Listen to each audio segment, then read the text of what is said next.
마가복음 1장 21절부터 28절까지 말씀.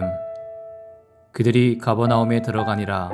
예수께서 곧 안식일에 회당에 들어가 가르치시매 무사람이 그의 교훈에 놀라니 이는 그가 가르치시는 것이 권위 있는 자와 같고 서기관들과 같지 아니함일러라. 마침 그들의 회당에 더러운 귀신 들린 사람이 있어 소리질러 이르되 나사렛 예수여, 우리가 당신과 무슨 상관이 있나이까? 우리를 멸하러 왔나이까? 나는 당신이 누구인 줄 아노니 하나님의 거룩한 자니이다.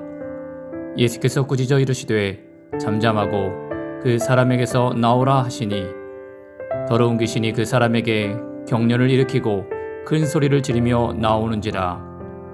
다 놀라 서로 물어 이르되 이는 어찌미냐? 권위 있는 새 교훈이로다. 더러운 귀신들에게 명한즉 순종하는도다 하더라.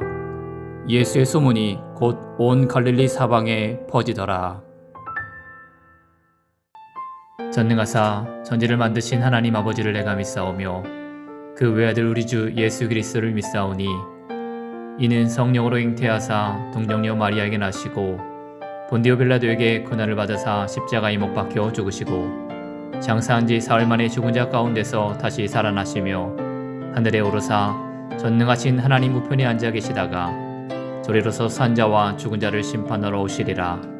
성령을 믿사오며 거룩한 공회와 성도가 서로 교통하는 것과 죄를 사하여 주시는 것과 몸이 다시 사는 것과 영원히 사는 것을 믿사옵나이다. 아멘.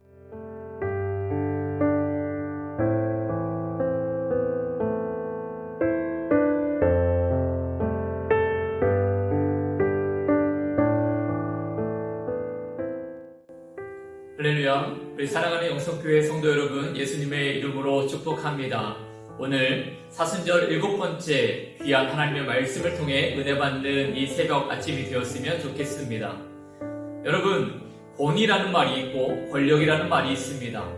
여러분, 이 두 말을 사전적 의미로 찾아보니까 권위란 남을 주의하거나 통솔할 수 있는 힘, 또 권력은 남을 복종시키거나 지배할 수 있는 공인된 권리와 힘이다 라고 이야기를 합니다. 이렇게 사전적 의미로 볼 때에는 권위와 권력이 의미가 같아 보입니다. 그런데 원리로 봤을 때에는요, 두 단어가 전혀 다른 의미가 있다는 것을 알 수 있게 됩니다. 권력은 힘을 가지고 강제적으로 다른 사람을 통솔할 수 있는 것이라면, 권위는 다른 누군가를 자발적으로 이끌 수 있는 힘이죠. 그래서 권력은 상대방을 복종하게 하는 것이지만 권위는 상대방을 마음을 다하여 순종할 수 있도록 이끄는 힘이 됩니다. 그런 면에서 예수님은 권력자가 아니라 권위자인 줄을 믿습니다. 오늘 말씀에 보면 예수님께서는 가버나움에 오셨고 회당에서 하나님의 말씀을 가르치셨습니다. 그런데 그 예수님의 가르침을 들었던 사람들이 이렇게 고백을 합니다. 본문 22절의 말씀이에요. 무사람이 그의 교훈에 놀라니 이는 그가 가르치시는 것이 권위 있는 자와 같고 서기관들과 같지 아니함일러라. 당시 서기관 바리새인들도 회당에서 하나님 말씀을 강론했고 특별히 하나님의 율법을 통하여서 사람들을 잣대를 매기고 평가하고 정죄하는 일을 했습니다.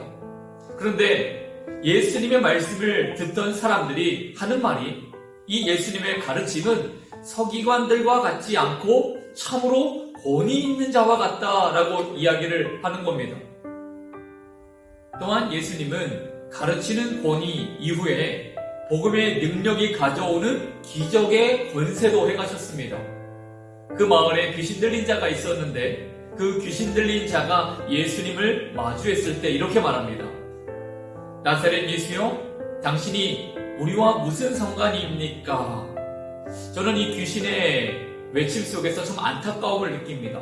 무슨 상관이 있습니까? 그러니까 당시 귀신 들린 자는 하나님의 복음의 능력을 수혜받지 못하는 사람이었다는 거죠. 하나님의 은혜와 상관이 없는 인생이었다라는 것입니다. 그런데 여러분, 이사야 35장 5절과 6절에는 이렇게 말을 하고 있습니다. 그때의 소경의 눈이 밝을 것이며 귀머거리에 귀가 열릴 것이며 그때의 저는 자는 사슴같이 들 것이며 벙어리의 혀는 노래하리니 이는 광야에서 물이 솟겠고 사막에서 시내가 흐를 것임이라. 즉 하나님의 복음은 소외된 자, 귀머거리 된 자, 가난한 자, 또 귀신 들린 자, 고아와 과부에게 온전히 임하는 것이다 라고 분명히 이야기를 합니다. 그런데 이 예수님 시대에 하나님의 복음을 가지고 있었다라고 말하는 이 지도자들에게는 그 하나님의 권위가 많은 이들, 특별히 소외된 자들에게 나타나지 않았다라는 거죠. 언제까지요? 바로 예수님이 오기 전까지 말입니다. 예수님은 이 소외된 자, 가난한 자, 또 귀신 들린 자, 고통받는 자들을 직접 찾아가시고 복음의 권위로서 그들의 삶을 회복하여 주셨습니다. 이처럼 역사를 통해 하나님은 많은 믿는 성도들로 하여금 그들의 삶을 통하여 하나님의 권위가 나타나게 하셨습니다. 믿는 자가 가는 곳마다 병든 자들이 쉴 수 있는 쉼터들이 마련되기도 하고 또 병원과 학교가 세워지도록 했습니다. 노예가 있는 지역에는 하나님의 평강으로 그 노예 해방을 위하여 애쓰고 무역을 폐지하였으며 또 하나님의 말씀이 있는 곳마다 고아와 과부들이 살아나는 일들이 있었습니다. 그런데 오늘날 우리의 교회는 어떻습니까? 과연 하나님의 복음의 권위가 나타나고 있습니까? 아니면 그 하나님의 복음의 권위가 마치 예수님 시대의 종교 지도자들의 모습처럼 전혀 능력과 권세가 나타나고 있지 않은 것은 아닌가요?